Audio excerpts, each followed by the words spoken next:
भाई बहन के निर्मल नाता होला या ना मोल हो। एह दुनिया में भैया ये कर नइखे कौनो मोल हो। बहन के कबो ना भूलई हो बन्हवावे राखी हा। भाई के फर्ज जनबई हो बन्हवावे राखी हा। बहिन के जानी तू भूलई हो बन्हवावे राखी हा।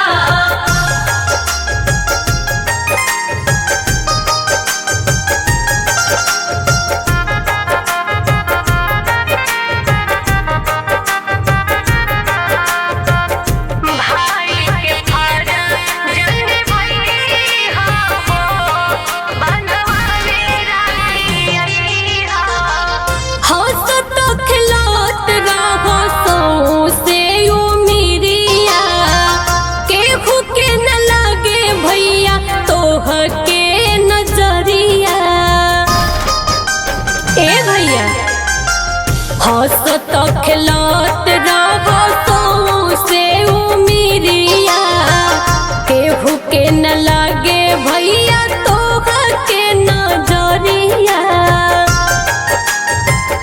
हरदम प्यार बरसई हो बन्हवावे राखी हा। भाई के फर्ज निभई हो बन्हवावे राखी हा। बहिन के जानी तू भूलई हो बन्हवावे राखी हा।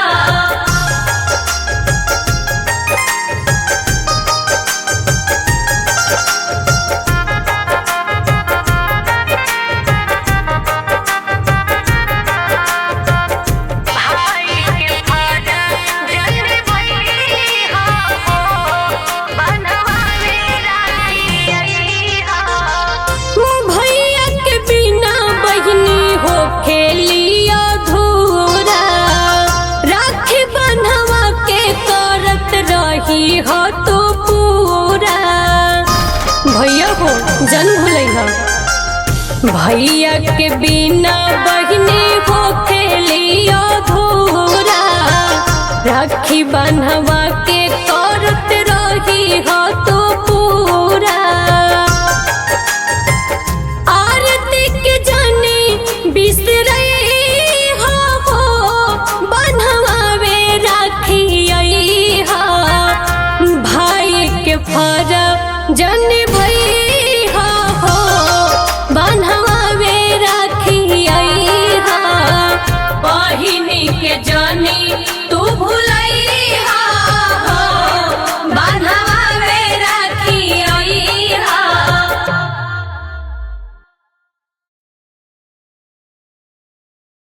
ए भैया भैया हो आओ राखी बांध दी। आज रक्षा बंधन है ना। अरे अरे अरे ती हमरा बेटा के राखी बन में भाग जा लट्टू। अरे हे भगवान हमरो एगो भाई रहतन तो हमू राखी बनती ना।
बनहती कलैया राखी बनहती कलैया बनहती कलैया राखी बनहती कलैया हर लेती दुखावा बलैया राखी बनहती कलैया हमरो जे रहते गो भाइया राखी बनहती कलैया।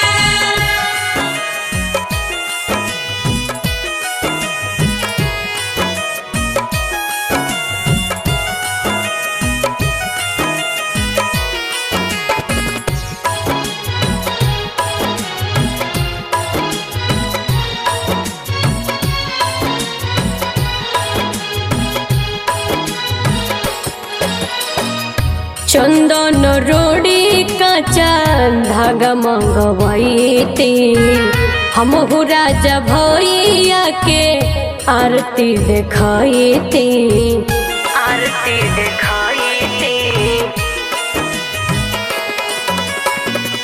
चंदन रोड़ी काचा धागा मंगवाईती हमहु राजा भैया के आरती देखाईती हाथ से खियाईती हाथ से खियाईती मिठाइया राखी बनहती कलैया हमरो जे रहते गो भाइया राखी बनहती कलैया।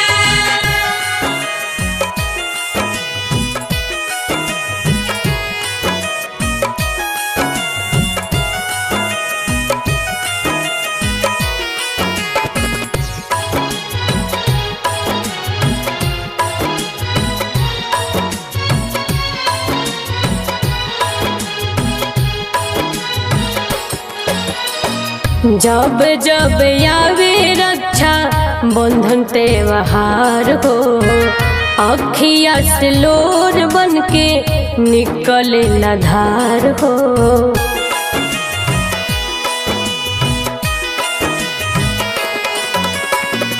जब जब आवे रक्षा बंधन त्योहार हो अखिया से लोर बन के निकले धार हो।